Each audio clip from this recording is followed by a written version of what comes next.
The film begins with a scene of a car making its way to a school. Inside the car is Dizzy, a student who, unfortunately, has a reputation for being an easy target for bullies. On this particular day, Dizzy's father is driving him to school, but Dizzy isn't by himself. He's accompanied by 3 friends, Glenn, Nora, and Kirk. The interesting bit is that these 4 have formed a band, and Dizzy has high hopes of becoming a renowned musician someday. When Dizzy exits the car, trouble starts immediately. A mischievous student sends a ball flying towards him. Instead of retaliating or causing a scene, Dizzy chooses to brush it off. Shortly after this incident, he notices Tina, a beautiful girl who seems to be struggling with her car alarm. Being helpful, Dizzy steps in and assists her. Grateful, yet seemingly indifferent, Tina listens as Dizzy gathers the courage to ask her out. However, she declines his offer, explaining that he isn't quite what she's looking for. The setting soon shifts to the school's library. Here, Dizzy, ever the optimist, attempts once more to engage Tina in conversation. Yet, she remains consistent, gently reiterating that he's not her type. As the scene unfolds, Jeremy, a notorious bully known for his past torments of Dizzy, walks in with a friend.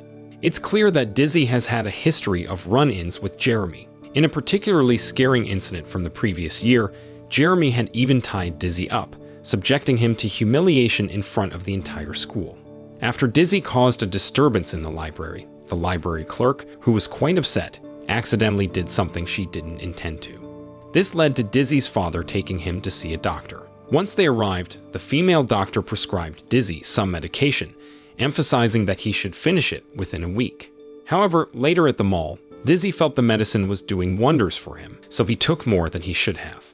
This led to an unusual change in his behavior. He began acting wildly, causing chaos in the mall. As a result, he ended up in jail for a few days. Inside the jail, Dizzy found himself sharing a cell with Luther, a renowned criminal who had an intimidating presence. Luther would often give others a peculiar and scary look, but when he learned about Dizzy's past of being bullied at school, he saw some of himself in the young man. Luther admitted he too had been bullied as a kid. He decided to help Dizzy, wanting to teach him how to earn respect from others. Luther suggested Dizzy should switch schools and start fresh. He demonstrated the power of his intimidating gaze and how it commanded respect. Curious, Dizzy asked Luther about how he had managed to leave his old school. Luther's advice was for Dizzy to be a bit rebellious, ensuring he could exit the school in a memorable manner. Dizzy came back to school with a plan. He wanted to get expelled, so he started acting out. First, he cheated in class and embarrassed his teacher. Then he took a CCTV camera and pointed it at the principal in a very private moment. But these actions didn't get him expelled. It was only when Dizzy tried to hit the principal with a broken broom that he finally got the outcome he wanted. Instead of getting in trouble for trying to hit the principal, Dizzy was told he'd be expelled for breaking the school's broom. This made Dizzy really happy. Soon after, Dizzy went to visit Luther in prison to share his news. Luther was impressed and decided it was time for Dizzy to learn some real skills. He introduced Dizzy to his crew and taught him some fighting moves and a special intimidating stare. After learning everything, Dizzy even managed to beat Luther's crew in a fight. Before Dizzy started at his new school, Luther had one piece of advice. On the first day, Dizzy should challenge the toughest kid there. That would make sure everyone knew not to mess with him. On his first day at the new school, everyone saw Dizzy arriving in style, with Luther's crew making a big show of it. They made Dizzy look super tough, and the students at the new school were both curious and afraid. They all wondered who this new guy was. Upon returning to school, Dizzy zeroed in on a student named Connor, known for his arrogant attitude and fondness for bullying others. Their first face-off didn't go as Dizzy had hoped, with Connor easily knocking him to the ground. However, undeterred and fueled by the training he'd received, Dizzy used one of the new moves he had mastered. To his dismay, their altercation went unnoticed because all the students had already retreated to their classrooms. Keen to prove his triumph to his peers, Dizzy hauled a dazed Connor to the main hallway. Yet the corridors were eerily silent and empty. In a desperate bid to gather an audience, Dizzy yanked the fire alarm. Its shrill sound sent students pouring into the hallway. To the surprise of many, they were met with the sight of Dizzy standing dominant over Connor. This act solidified Dizzy's reputation, and he quickly became a legend in the school. The school day ended on this high note for Dizzy.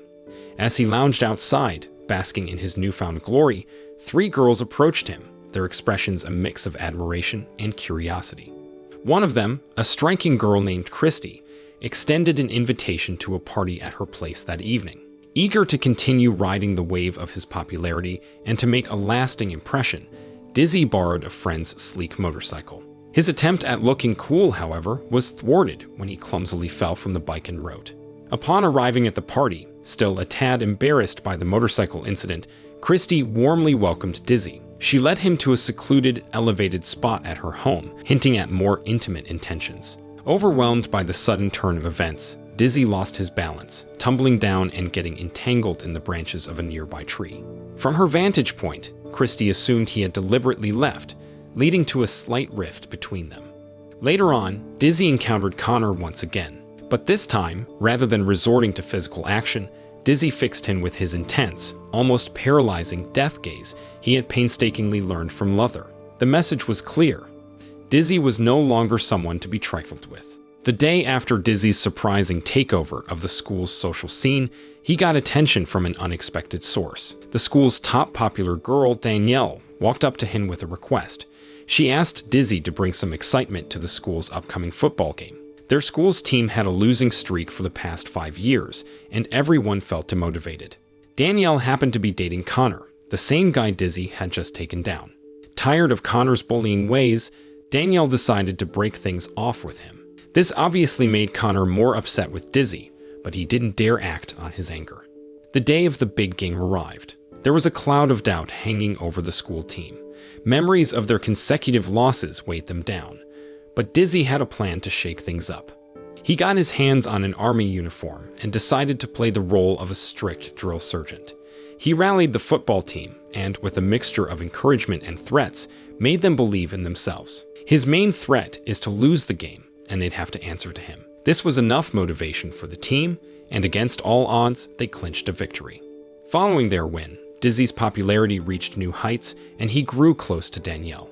One day, they decided to hang out at the local mall. As they were walking and chatting, Dizzy saw his old geeky friends from before his transformation. But wanting to maintain his new image and not wanting Danielle to see his past, he pretended he didn't know them and coldly brushed them off.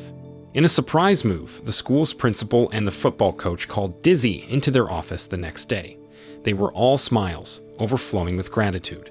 The school football team had broken a 5-year losing streak, and it was all thanks to Dizzy's pep talk. Seeing how Dizzy managed to motivate the team, they had another request. The school was hosting a party in a month, and they needed ideas to make it unforgettable. Feeling a pang of guilt about how he had treated his bandmates, Dizzy saw this as an opportunity to make amends. He suggested that the school hire his band to perform at the party. This would not only entertain the students, but also help lift his friends' spirits. The principal, now placing immense trust in Dizzy's judgment, happily agreed.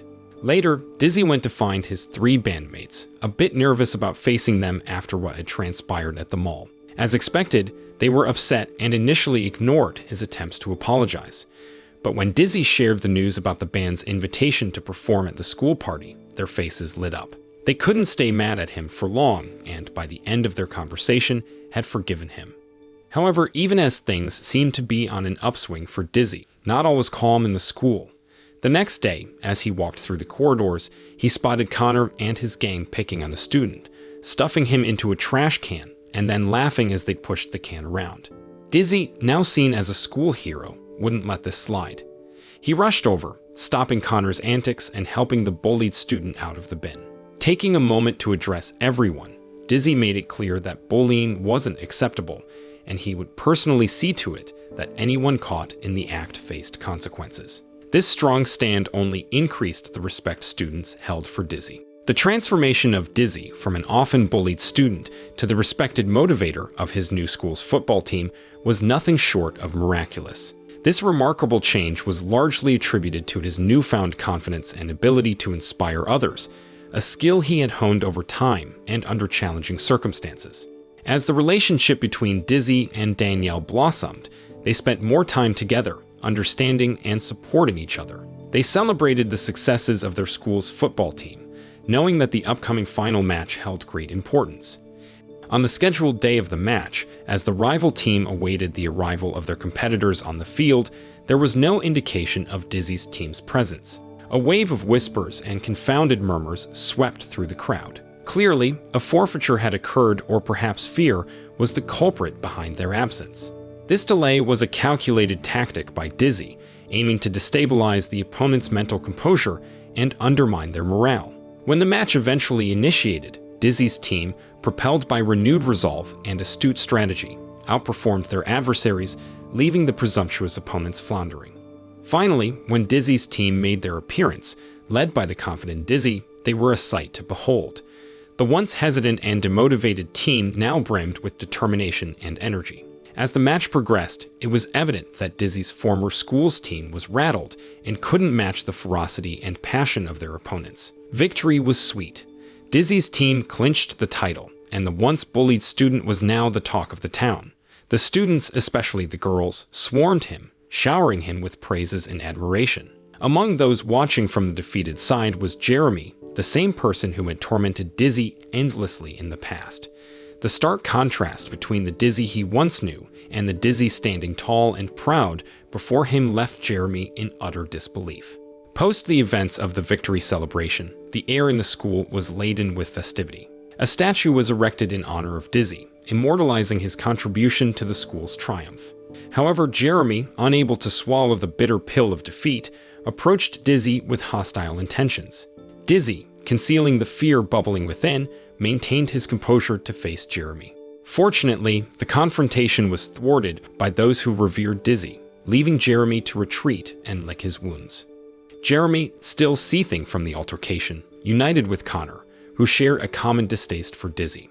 Together, they conspired to concoct a plan with a single aim: to dismantle Dizzy's newly acquired status. In due course, the school organized a grand party. Dizzy and his 3 friends, with instruments in hand, were set to energize the crowd with their performance. The crowd was swayed by Dizzy's dynamic presence, hanging on every note played by the band. In the midst of the jubilance, the music came to an abrupt halt, a deliberate act orchestrated by Connor and Jeremy.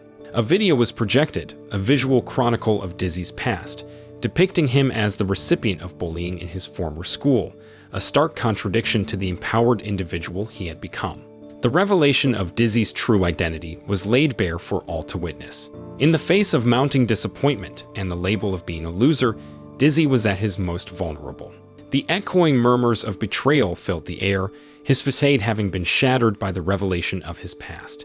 The gathered crowd, seeing the fallen hero, advanced menacingly, their intentions evident. But a dramatic turn of events saw Luther and his entourage making a timely entrance. The atmosphere shifted palpably. Luther, using his commanding presence, brokered a momentary peace, urging the crowd to lend Dizzy an ear. Vulnerable and broken, Dizzy confessed his past, laying bare his struggles and aspirations. He was, after all, a reflection of countless individuals who yearned for acceptance and an end to the relentless bullying that plagued institutions. Dizzy's heartfelt confession struck a chord, evoking a wave of empathy. The crowd, initially poised for violence, experienced a transformation in their understanding. The realization dawned that everyone, irrespective of their past, deserved dignity and respect. Bullying, they acknowledged, was a scourge that needed eradication. In the aftermath of the confession, Danielle approached Dizzy. As he braced for rejection, Danielle revealed her own painful past as a victim of bullying. Their shared experiences drew them closer, reinforcing their bond, untouched by revelations or past traumas. Jeremy and Connor, instigators of the tumultuous events, were confronted by Luther's group. With a warning that hung heavy in the air, they were cautioned against any future transgressions. And thus, the film concludes. The moral of the story is, if your past haunts you, just change the soundtrack and dance to it.